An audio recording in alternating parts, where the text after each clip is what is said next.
I'm just gonna brew you some truth tea here. Just set that there.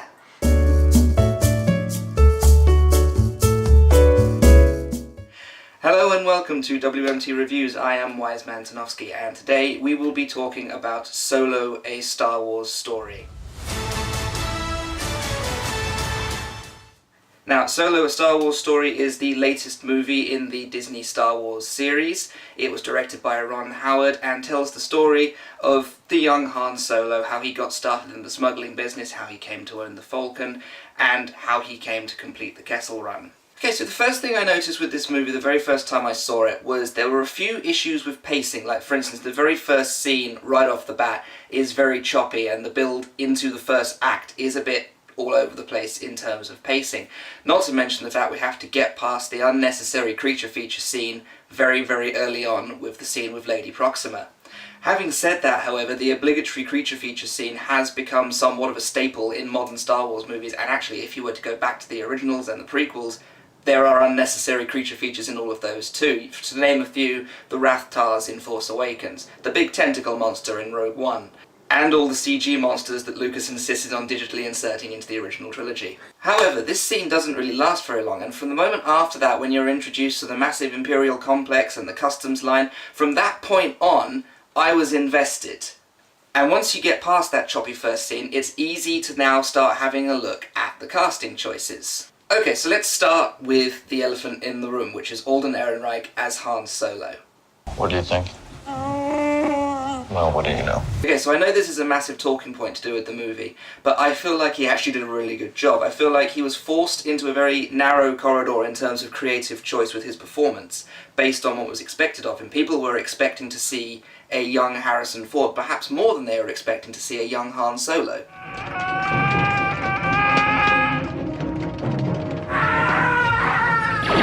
When do you know how to fly?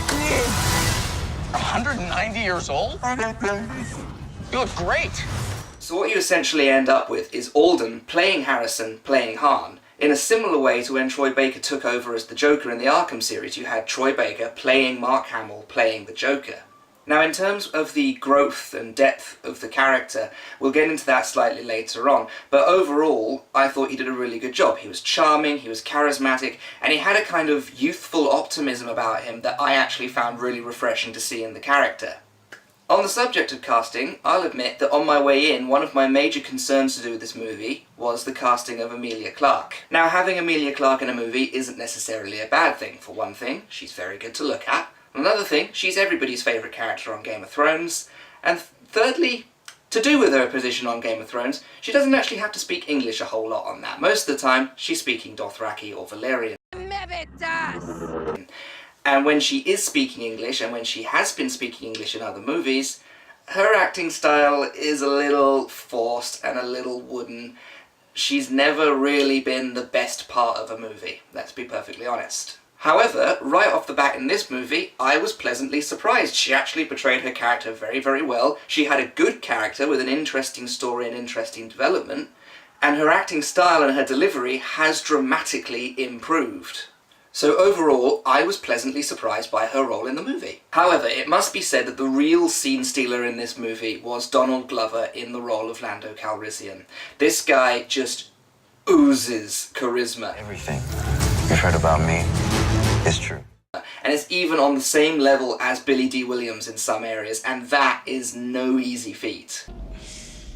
You look absolutely beautiful. You truly belong here with us among the clouds. You might wanna buckle up, baby. And just because it has to be said, Woody Harrelson is great in everything he does. He did a tremendous job as a mentor character to Han. He represents a kind of mirror image of the jaded, untrusting scoundrel that we know Han's going to grow into, and his character was a tremendous addition to the story. So personally, overall, casting was a win in general. They did a very, very good job picking who to play the characters, how to direct them. It was all done very well indeed. Moving on from casting, I think one of this movie's greatest features is the beautiful cinematography. There are some shots in this movie that I would love to have blown up on a massive poster just to put over my bed. The shot of the Star Destroyer entering the vortex just outside of Kessel, gorgeous. All of the Western-inspired shots where the camera is very low behind someone's gun holster, terrific.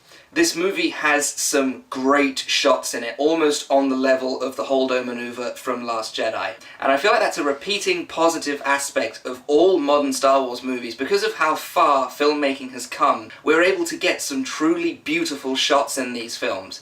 The use of lighting, the use of camera positioning, it all just works to tell the story even better. Okay, so I'll get to my personal overall rating of the movie at the end of the video, but first I wanted to talk about the negative reception to this movie in terms of online media, because it's impossible to talk about this movie without addressing the negativity surrounding it. The idea was to spend an evening looking through Twitter to find negative reviews and negative comments to respond to in this section of the video. However, we couldn't find any. We spent hours narrowing down the search, searching for Solo reviews, Solo bad reviews, Solo negative, Solo terrible. We couldn't find any. We found maybe one or two, and most of the tweets we found corresponding to negativity around Solo were people who didn't understand the negativity surrounding Solo. On the flip side of this, however, we found the exact opposite story on YouTube.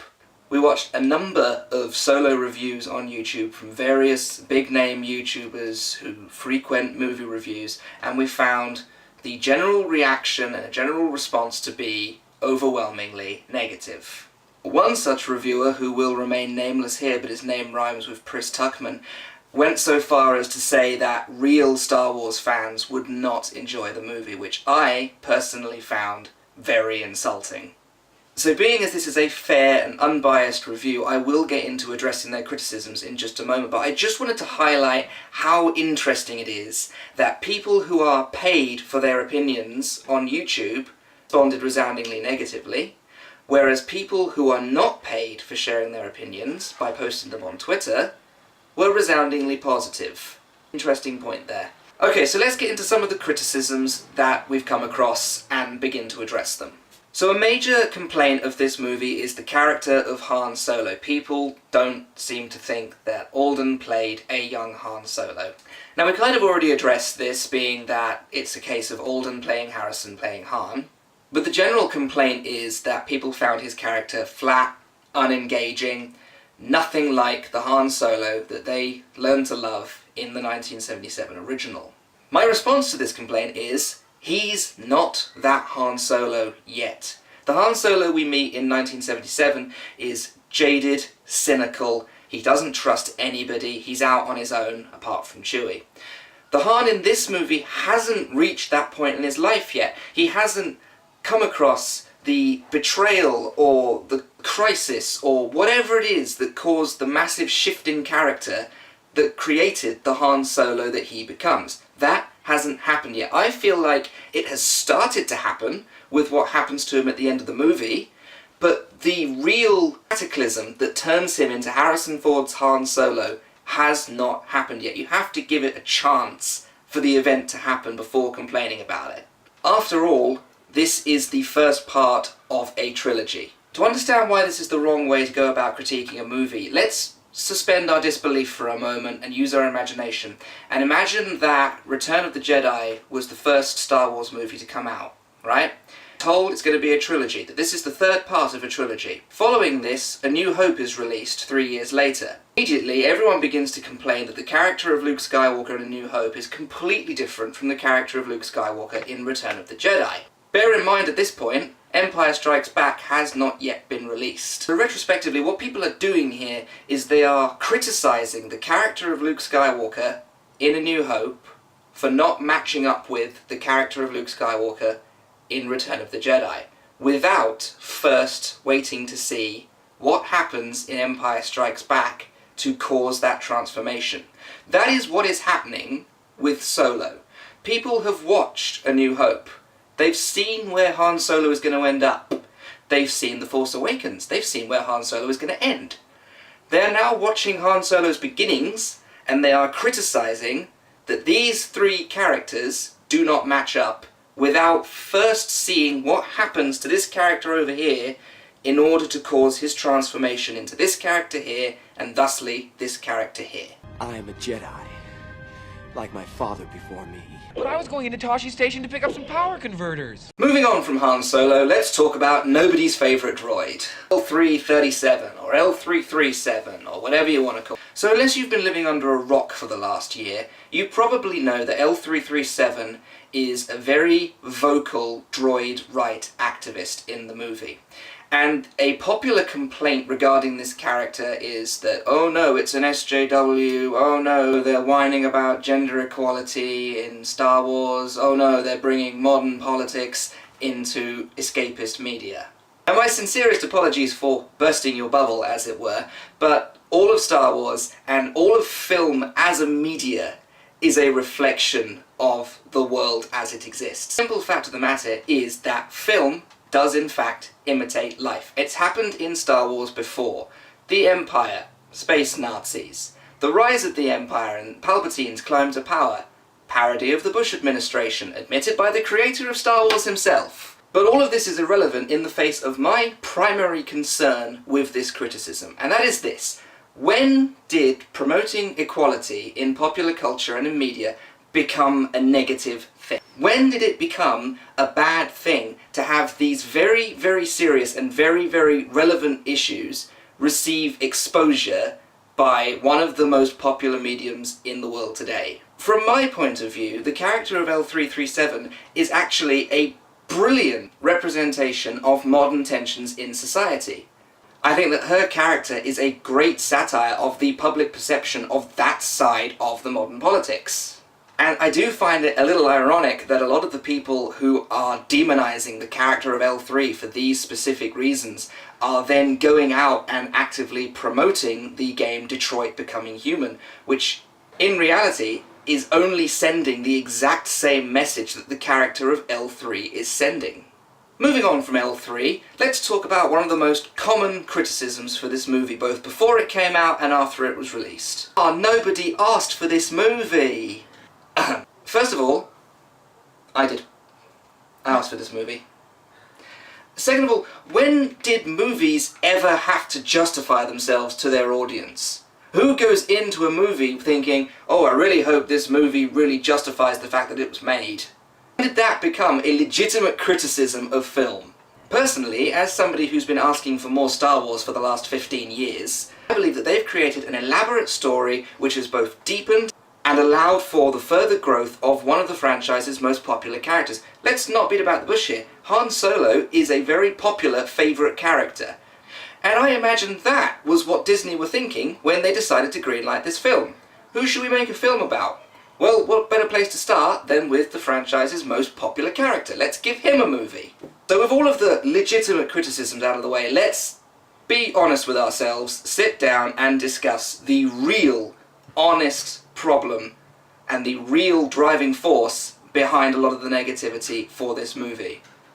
I didn't like The Last Jedi. Controversy surrounding The Last Jedi is a subject for another video. That being said, it cannot be denied that the polarizing response to The Last Jedi has irrevocably divided the fan base. The simple fact of the matter being, some people did not see Solo off the back of the fact that they did not like The Last Jedi, and the box office reflects this. Off the back of this controversy, we also saw the rise of the hashtag boycottsolo, hashtag boycott Star Wars movement moving around on Twitter. Now these movements have been gaining a lot of popularity and a lot of momentum on Twitter, Facebook, all kinds of media, basically calling for Kathleen Kennedy to be fired, for The Last Jedi to be struck from canon or fully remade, basically calling for Disney to stop ruining Star Wars. Which I think is a little bit ridiculous and a little bit hypocritical when you consider the fact that nowhere really in popular film franchises has one badly received movie ever called for the series to just end. The simple sad fact of this situation is that the growing negativity surrounding this movie actually ended up getting more publicity than the movie itself. For every one time you saw the trailer shared on a website, you saw 4 or 5 articles covering the latest outrage among the Boycott Solo fanbase. Now, I am not criticising anyone's decision to not see a movie based on the fact that you didn't like the previous one. I'm not doing that at all. I don't have that right, that's not my position. And quite frankly, I've been there too. When I walked out of Transformers The Last Night, I said, that's it, I'm done. I'm done with Transformers, I'm never watching another one. I have since then sold a massive amount of my Transformers merchandise, and yeah, you know what? The trailer for Bumblebee looks alright. I'm still not going to go see it. However, what I do not agree with, what I do not support, and what I do not think is right or adult in any way, is belittling the people who did go and see it, criticising the people who did enjoy it, simply based on the fact that you didn't want to see it because you didn't like The Last Jedi. I do not agree with creating and perpetuating a class divide among Star Wars fans, saying that these are fake fans and these are real fans. Let's examine this mentality. Let's take me as an example, right? I watch the movies, I read the books, I watch the TV shows, I buy the merchandise, I buy the toys, I play the mobile games. Following the mentality of these people, I am a Star Wars superfan. Called myself a Star Wars superfan in the past. I've always been proud to admit it. On the other hand, my girlfriend watches the movies, she watches the TV shows that I tell her to watch, and we play the mobile game together. She doesn't really get involved in the books. I sometimes feed back what happened in the latest Star Wars book, but she doesn't really buy the merchandise, and she hasn't bought a toy of any kind for about 15 years now. It's not an essential part of enjoying the franchise to her. So, by the logic of these people on the internet, I am a superior fan to my girlfriend, who may be considered a fake fan. However, I don't consider myself to be more of a Star Wars fan than she is. I don't consider myself to be more of a Star Wars fan than anybody, because at the end of the day, we still enjoy sitting down on a sofa and watching Star Wars together. That is what being a Star Wars fan means. The only people who are not Star Wars fans are people who do not like Star Wars. So a couple of examples here, right? Talking to a guy in a pub. Did you enjoy Star Wars The Clone Wars? Oh no, I only watched the movies. Star Wars fan. Oh, I didn't really enjoy the new Phasma book in the Star Wars canon. It's nowhere near as good as the other Star Wars canon books that I've read. Star Wars fan! Oh, I didn't really connect with the characters in this movie the way I connected with the characters in Rogue One. Nothing made me go wow the way Rogue One did. Star Wars fan! Repeat what I just said. The only people who are not real, true, proper, purist Star Wars fans are people who do not like Star Wars. The people who you say, hey, what did you think of the new Solo Star Wars movie? Oh, I didn't watch it, I don't watch Star Wars. Not a Star Wars fan! So now that we've addressed some of the major criticisms for the movie, let's start to wrap this up. Overall, in my opinion, Solo was a good movie. I would stretch to very good. It was enjoyable, it kept my attention, it was funny at times, there were great characters, it had a good story, and I feel like it fits as part of a larger universe, which is really what I want to get out of these standalone movies. I feel like it fits well into the larger universe that these films are creating, and that's what I want to get out of these standalone movies. I want to feel like there's other stuff going on in the universe besides what's going on in the Skywalker saga. There were some good action scenes, the villain was enjoyable, the twist was unbelievable. So overall, I feel like this movie did its job properly. And I feel like the only thing wrong with this movie is the way that it has been received by people who didn't even go to see it. In conclusion, I would award the movie a solid 8.5 out of 10 on the Orsometer. So that was my review for the movie Solo, A Star Wars Story, and the controversies surrounding it. If you liked this review and if you like the new content style, go ahead, give me a like, subscribe. I'm going to try to start uploading a bit more regularly. I'm going to try and aim for uploads on Thursdays and Sundays. I've been Wiseman Tanofsky, this has been WMT Reviews. Thank you very much for watching. I'll see you on Thursday.